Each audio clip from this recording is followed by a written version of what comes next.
Mari kita satu di dalam doa sebelum kita bersama-sama merenungkan kebenaran firman Tuhan. Tuhan Yesus, kembali kami datang di hadapan-Mu pada pagi hari ini. Kami mau mengucap syukur dan terima kasih untuk pimpinan, penyertaan, pemeliharaan, bahkan berkat-berkat Tuhan dalam kehidupan kami. Secara khusus kesehatan yang baik yang Tuhan berikan, sehingga pagi ini kembali kami boleh bersama-sama dipersatukan dalam kasih Tuhan untuk merenungkan kembali kebenaran firman-Mu. Tolonglah kami Tuhan, baik hamba yang akan menyampaikan maupun setiap jemaat-Mu yang mendengarkan, supaya kami sungguh-sungguh boleh mendapat berkat lewat kebenaran firman Tuhan ini, dan kami sungguh-sungguh Tuhan mampukan untuk kami dapat melakukannya dalam kehidupan kami. Kami menyerahkan waktu di mana kami merenungkan kebenaran firman-Mu, hanya di dalam nama Tuhan Yesus, Juru Selamat kami yang hidup. Amin. Silakan duduk. Selamat pagi Bapak Ibu Saudara yang saya kasihi di dalam Kristus Yesus. Pagi ini tema yang diberikan pada saya adalah Lazarus dan orang kaya. Nats yang diambil dari Lukas pasal 16 ayat 19 sampai ayat yang ke-31. Nah, Bapak Ibu sekalian, di dalam 1 Korintus 15 ayat 19, demikian firman Tuhan, jikalau kita hanya dalam hidup ini saja menaruh pengharapan pada Kristus, maka kita adalah orang-orang yang paling malang dari segala manusia. Minta tolong slide-nya. Ya, ini di dalam 1 Korintus 15 ayat 19. Artinya, Kristus memang berguna untuk hidup kita sekarang ini, saat ini. Tetapi yang terutama, Kristus juga berguna untuk hidup kita setelah kematian. Bapak Ibu Saudara sekalian, mari kita mau merenungkan apa yang dikatakan oleh Rasul Paulus dalam 1 Korintus 15 ayat 19-nya ini dalam kaitannya dengan tema kita pagi ini dalam Lukas 16 ayat 19 sampai 31 ini. Bapak Ibu Saudara sekalian, ternyata gitu ya, di dalam tema kita Lazarus dan orang kaya dalam Lukas 16 ayat 19 sampai 31 ini itu banyak diperdebatkan oleh para penafsir. Jadi para penafsir yang memperdebatkan apakah bagian ini betul-betul suatu cerita yang benar-benar terjadi ataukah bagian ini hanya suatu perumpamaan. Nah, salah satu dari penafsir yaitu John Calvin menyatakan pendapatnya demikian. Dia mengatakan bahwa dia menganggap bahwa kisah Lazarus dan orang miskin ini itu Lazarus dan orang kaya ini suatu cerita dari fakta yang sungguh-sungguh terjadi. Ya, itu menurut pendapat dia. Meskipun sebagian orang memandangnya sebagai suatu perumpamaan. Mengapa? Karena nama Lazarus ada di dalamnya. Bapak Ibu Saudara sekalian, terlepas apakah bagian ini merupakan suatu perumpamaan atau bagian ini merupakan cerita yang benar-benar terjadi, kita tidak ikut memperdebatkannya. Tetapi bagian kita saat ini adalah bagaimana kita mau mengambil pelajaran rohani di dalamnya. Mari kita mau melihat Lazarus dan orang kaya. Keduanya adalah orang Yahudi. Kita melihat dari namanya. Lazarus berasal dari kata Ibrani, yaitu El-Azar, yang artinya God has helped. Artinya Allah sudah menolong. Begitu juga dengan orang kaya ini.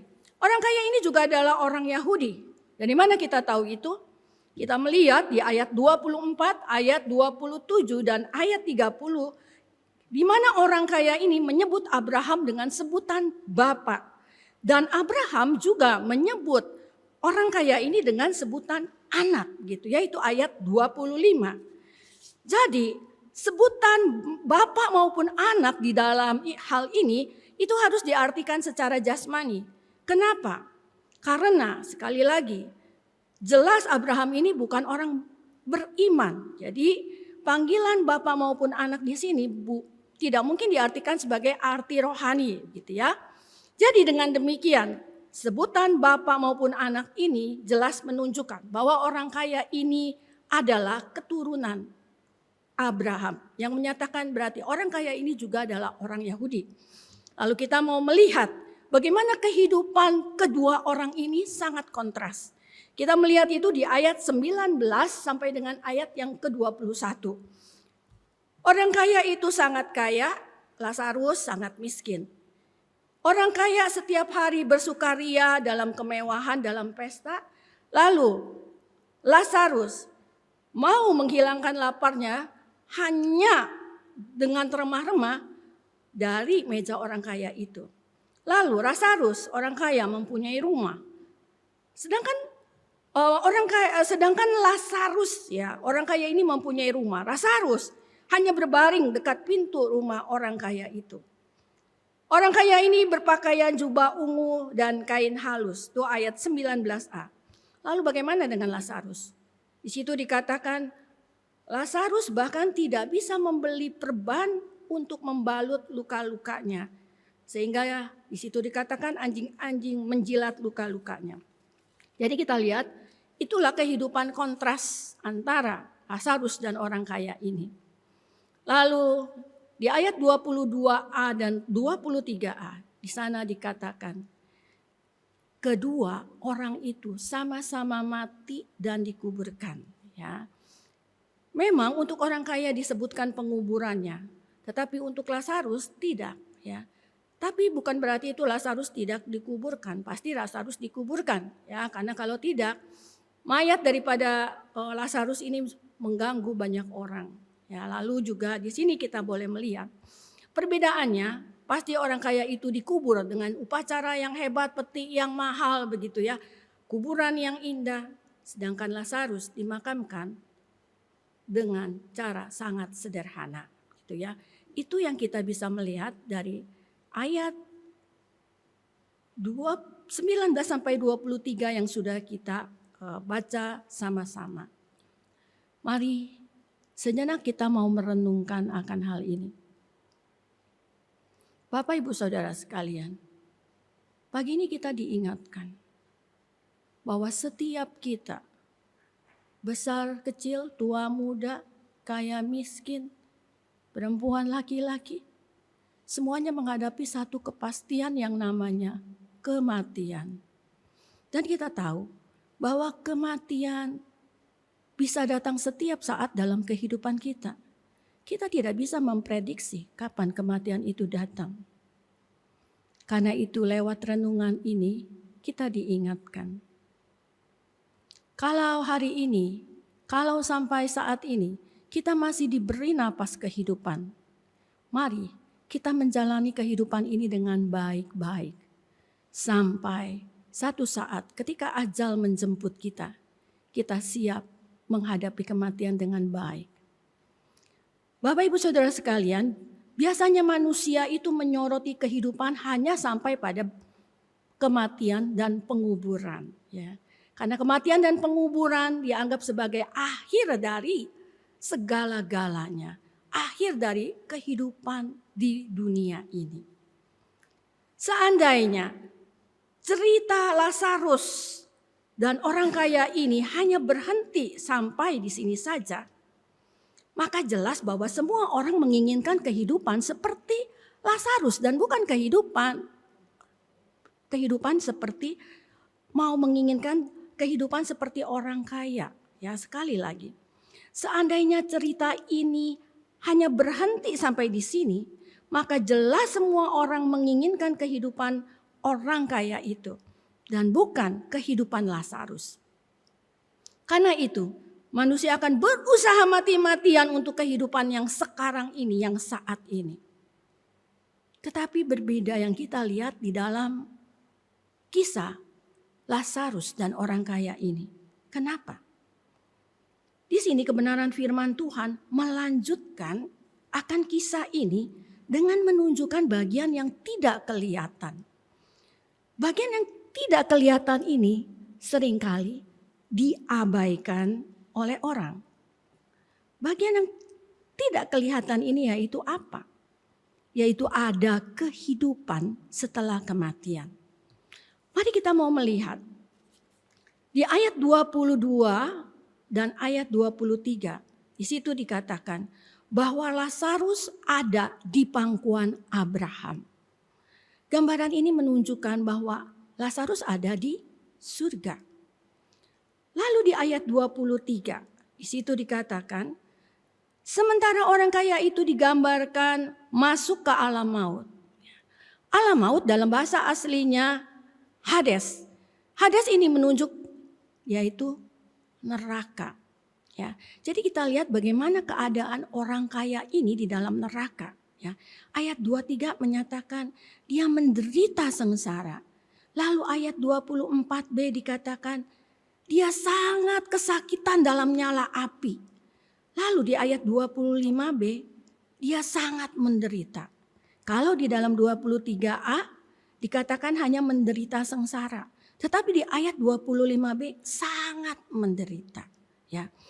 Nah, inilah keadaan orang kaya ini yang ada di dalam neraka. Dengan semua yang dikisahkan dalam kisah ini, dalam bagian ini menunjukkan bahwa adanya kehidupan setelah kematian. Dan di dalam kehidupan setelah kematian ini hanya ada 2 tempat, yaitu surga dan neraka. Jadi kalau kita nggak masuk surga, artinya kita masuk neraka, gitu ya. Nah, Bapak Ibu Saudara sekalian, kalau kita melihat di sini, kalau kita meninggal, gitu ya, maka yang masuk surga atau masuk neraka adalah jiwa kita, roh kita, gitu ya. Dan setiap kita sudah belajar ya lewat PA bahwa ketika Tuhan Yesus datang kedua kalinya itu akan ada kebangkitan daging, ya, kebangkitan orang mati. Jadi ketika kebangkitan orang mati, barulah roh atau jiwa dipersatukan kembali, ya. Jadi kita nih semua itu akan kembali dipersatukan tubuh dan jiwa. Jadi kita masuk neraka atau masuk surga itu secara utuh, tubuh dan jiwa, ya. Saya yakin Bapak Ibu Saudara sudah belajar akan kebenaran firman Tuhan ini. Kita bisa bandingkan itu di dalam Matius pasal 10 ayat 28. Jadi kita tahu bahwa di dalam kekristenan kita tidak ada pandangan yang menyatakan adanya api pencucian seperti ya di dalam Roma Katolik, ya. Bapak Ibu Saudara sekalian, mari gitu ya. Ketika kita melihat keadaan ini, kita kembali melihat di ayatnya yang ke-25. Di ayat yang ke-25 ini kita melihat bahwa orang kaya itu ya, minta air ya, kepada Lazarus yang miskin. Ya. Kalau kita melihat keadaan menjadi berbalik. Kalau dulu Lazarus yang miskin itu mengemis, mengais begitu ya. Tetapi di dalam kehidupan setelah kematian, orang kaya itu minta air kepada Lazarus. Di ayat 25 jelas mengatakan Abraham menolak permintaan itu. Dia mengatakan bahwa ada jurang yang tidak terseberangi antara surga dan neraka. Gak ada yang bisa menyeberang ke surga, dari surga mau ke neraka, juga dari neraka ke surga. Itu dinyatakan di ayat 26 ya. Tidak ada yang bisa menyeberang baik dari surga ke neraka maupun dari neraka ke surga. Ini menunjukkan Bapak Ibu Saudara sekalian, baik surga maupun neraka bersifat kekal, ya. Artinya sekali seorang masuk surga, dia akan selamanya di surga. Dan sekali seorang masuk neraka, dia akan selamanya masuk neraka. Hanya bedanya, sekali lagi persamaannya kedua-duanya bersifat kekal begitu ya. Bedanya surga adalah rest in peace, satu tempat istirahat yang sempurna. Surga merupakan tempat persekutuan yang manis dengan Allah. Lalu bagaimana gambaran dengan neraka? Kita melihat salah satu dari para penafsir menyatakan, yaitu Charles Spurgeon, menggambarkan keadaan neraka yang bersifat kekal itu seperti murka yang datang untuk selama-lamanya dan selama-lamanya menghabiskan dirinya sendiri tetapi tidak pernah habis. Ya.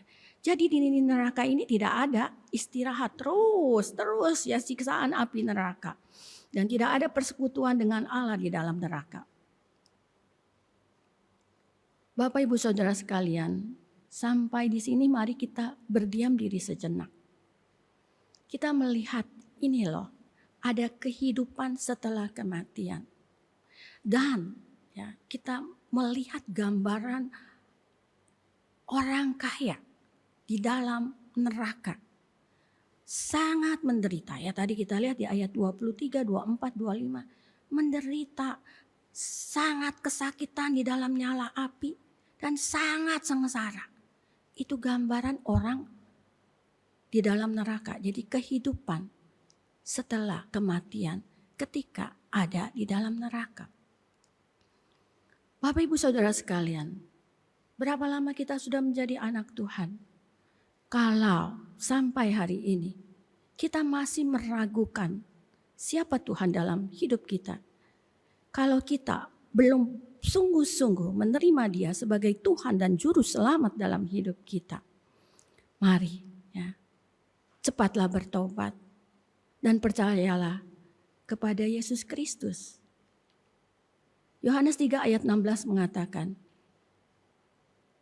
Allah mengasihi anaknya sehingga mengaruniakan anaknya yang tunggal. Supaya barang siapa yang percaya tidak binasa, melainkan beroleh hidup yang kekal. Jadi Bapak Ibu Saudara sekalian, di sini kita melihat jangan mencari mukjizat dulu baru mau percaya. Karena kalau kita lihat di dalam firman Tuhan pagi ini, Tuhan tidak selalu mau memberi mukjizat. Kita melihat di dalam kasus kelima saudara orang kaya itu, tidak dilakukan mukjizat supaya mereka bertobat. Ya, ketika orang kaya itu sangat menderita di dalam neraka dan dia bilang, tolong supaya tolong Pak, supaya Lazarus yang mati itu hidup lagi ke dunia, kasih tahu sama saudara-saudara saya supaya mereka tidak menderita seperti saya. Ya, tapi kita lihat di sini sekali lagi, itu tidak terjadi. Kenapa Bapak Ibu Saudara sekalian? Karena kadang ada mujizat pun tidak menjamin seseorang percaya. Ya, kita bandingkan itu, bisa minta tolong sebelumnya di dalam Yohanes 12 ayat 9 sampai 11. Ya, jadi ada mujizat juga nggak menjamin bahwa seseorang itu bisa percaya. Kita tahu di dalam Yohanes 12 ayat 9 sampai 11 itu Tuhan Yesus membangkitkan Lazarus yang sudah 4 hari mati di dalam kubur, yang sudah meninggal, udah di dalam kubur 4 hari. Tetapi ketika Tuhan Yesus membangkitkan, toh orang-orang imam-imam ahli Taurat ini tidak percaya. Bahkan mereka semakin kuat untuk membunuh Yesus. Jadi itulah yang kita lihat. Ya, jadi mari percaya, jangan hanya mau lihat mujizat dulu baru percaya. Ya, karena sekali lagi kadang Allah tidak memberikan mujizat itu terjadi. Dan kalaupun mujizat itu diberikan, tidak menjamin seseorang itu pasti mau percaya. Ya, Bapak Ibu Saudara sekalian, kita juga belajar di sini di ayat 27 sampai 31. Kita melihat bahwa di dalam kehidupan setelah kematian, penyesalan itu tidak berguna. Kenapa?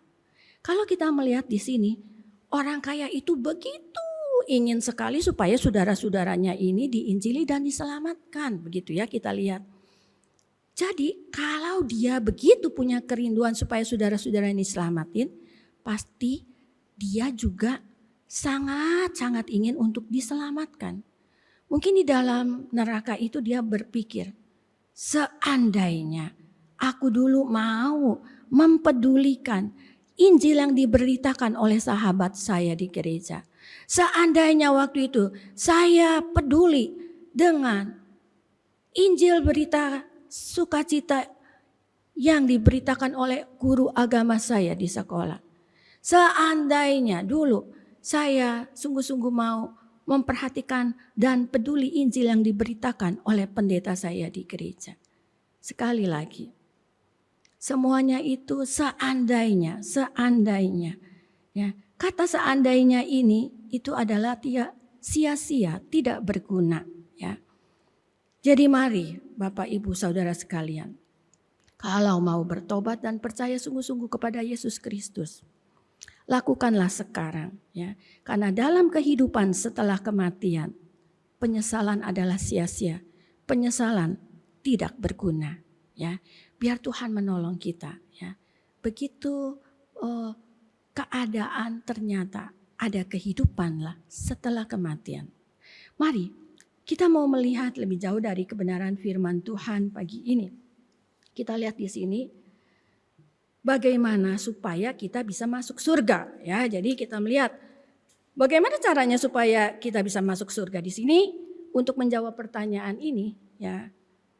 Mari kita mau belajar dari kehidupan Lazarus dan orang kaya ini selama dia hidup di dalam dunia, gitu ya.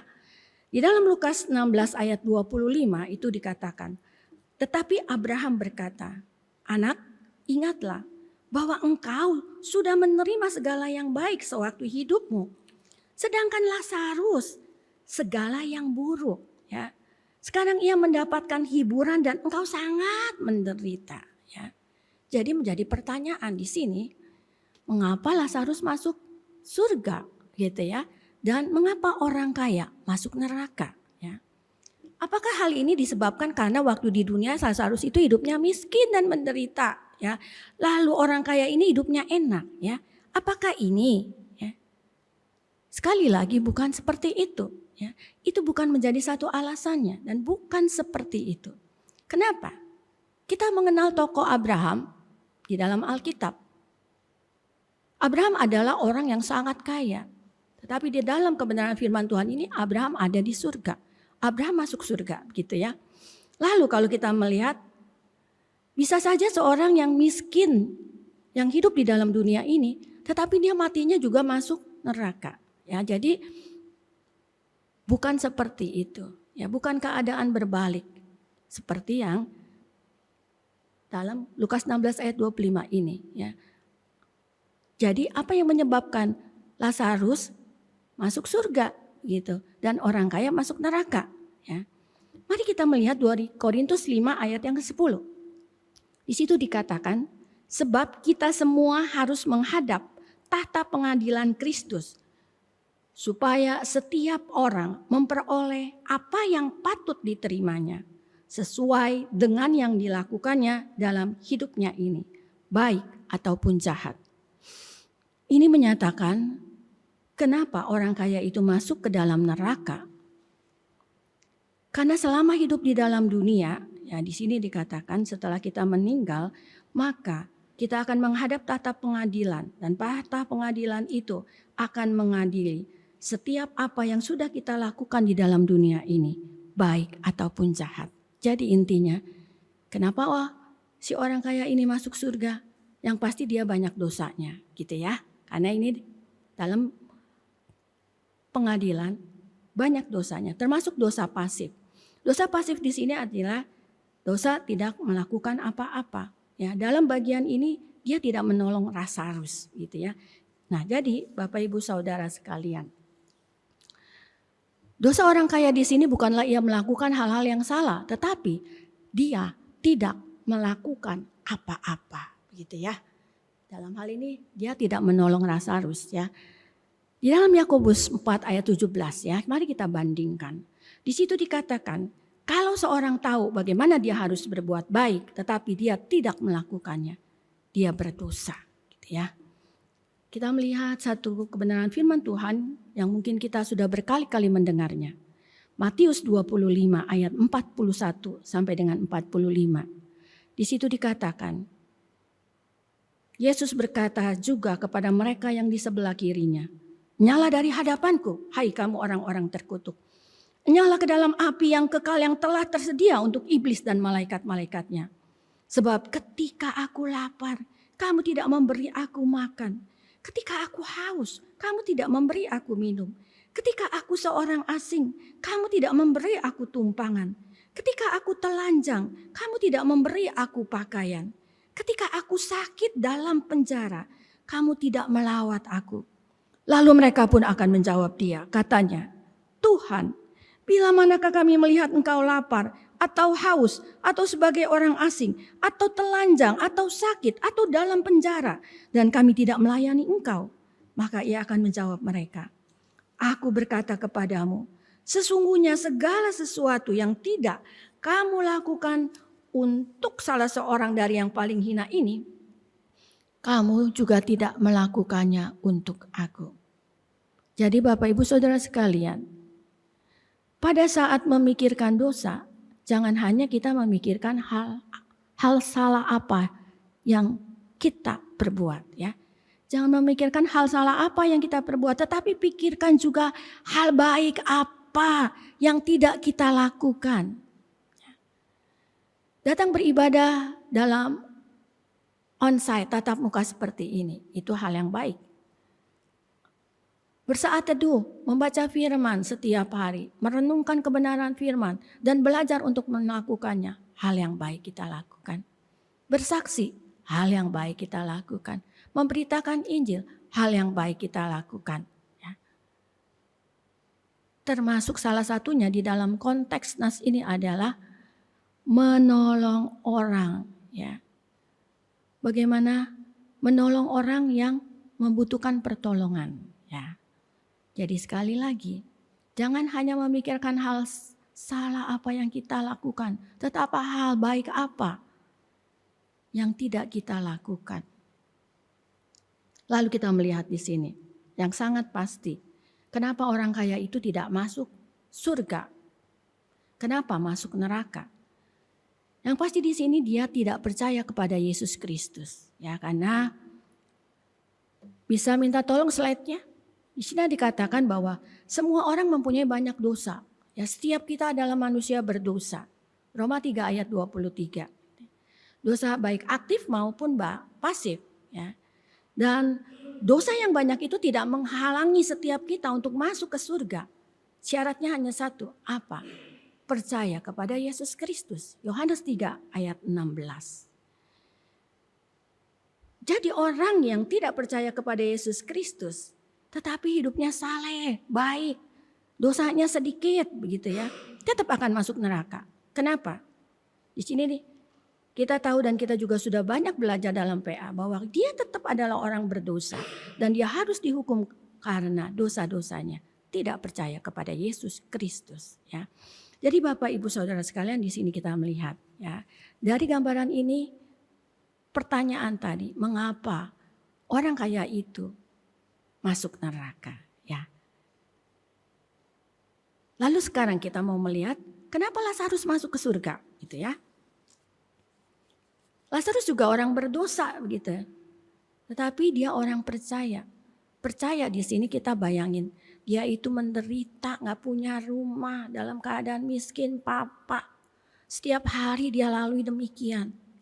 Tetapi di dalam iman percayanya, dia boleh setia, dia boleh taat sampai akhir kehidupannya. Dan itulah Lazarus. Di dalam penderitaannya, di dalam kehidupannya, suka dukanya di dalam dunia ini, imannya tetap teguh. Ya. Jadi dia orang berdosa, tetapi dia percaya kepada Yesus Kristus. Dia beriman sampai akhir kehidupan kepada Yesus Kristus. Begitu ya.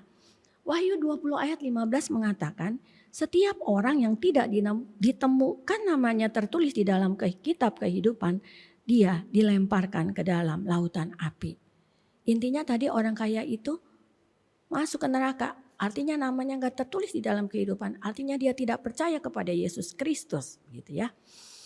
Nah, bagaimana dengan kita yang saat ini hidup di dalam dunia ini? Ketika kita sudah percaya kepada Yesus Kristus. Begitu. Tetapi kita menderita loh. Gitu ya. Kita diingatkan. Penderitaan itu belum tentu karena dosa. Tetapi penderitaan itu bisa terjadi karena dosa yang kita perbuat. Dan kalau itu terjadi, bertobatlah ya. Bertobatlah, periksalah setiap kita ya. Mari kita mengevaluasi diri kita. Apakah ada dosa yang di hadapan kita membuat kita begitu menderita gitu ya. Dan kalau memang ada, bertobatlah dan mari ya, lakukan yang terbaik yang Tuhan inginkan dalam hidup kita. Tetapi sekali lagi, penderitaan belum tentu karena dosa. Mungkin saja penderitaan itu terjadi ketika kita sudah taat mengikuti Yesus. Ketika kita sudah setia. Ketika kita sudah melakukan apa yang menjadi perintah Tuhan. Tetapi kita tetap menderita gitu ya. Kalau ini terjadi, salah satu contoh Alkitab yang kita tahu adalah kisah daripada Ayub gitu ya. Kalau ternyata penderitaan ini terjadi dalam hidup kita karena kasusnya seperti tokoh Ayub di dalam Alkitab. Ingat, kita jangan menganggap bahwa Tuhan tidak adil terhadap kita. Dan kita diingatkan hal yang lebih penting. Kenapa? Ada bagian yang tidak kelihatan. Ada kehidupan setelah kematian. Dan ini yang sangat penting begitu. Jadi kalau hal itu terjadi, kita diingatkan satu hal. Mari tetap ikut Yesus dalam suka duka kehidupan yang kita hadapi dalam hidup ini. Kenapa? Kita lihat akhir dari kehidupan kita satu kepastian. Surga, ya. Kita akan bertemu dengan Tuhan Yesus dalam kebahagiaan kekal di surga. Sebagai penutup, mari kita akan baca bersama-sama dalam Roma 8 ayat 18. Kita baca bersama-sama. Sebab aku yakin bahwa penderitaan zaman sekarang ini tidak dapat dibandingkan dengan kemuliaan yang akan dinyatakan kepada kita. Amin. Mari kita berdoa.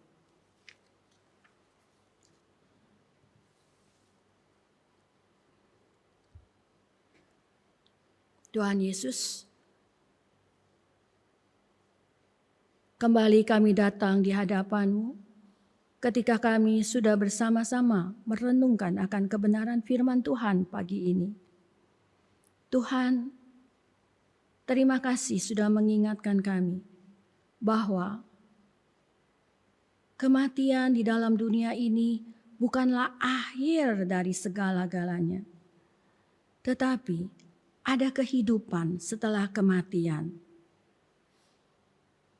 Tuhan, tolonglah kami ketika kami belajar akan renungan firman Tuhan ini. Tolonglah mampukan kami supaya kami boleh menjalani hidup yang Tuhan berikan ini dengan bijaksana. Supaya kami boleh tetap beriman teguh kepada-Mu Tuhan dalam suka duka kehidupan kami. Karena kami diingatkan ada satu kepastian, ada kehidupan setelah kematian. Yaitu kehidupan kekal bersama Tuhan di surga. Ada rest in peace yang sempurna. Satu persekutuan yang indah bersama Tuhan sampai selama-lamanya dalam kehidupan kekal, dalam kebahagiaan yang kekal bersama-Mu. Terima kasih Tuhan. Kami yakin dan percaya bersama Tuhan, Tuhan memampukan kami.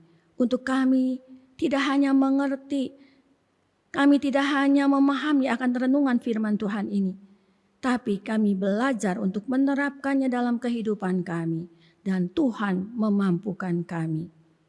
Terima kasih Tuhan. Immanuel, Allah yang senantiasa menyertai kami semua. Amin.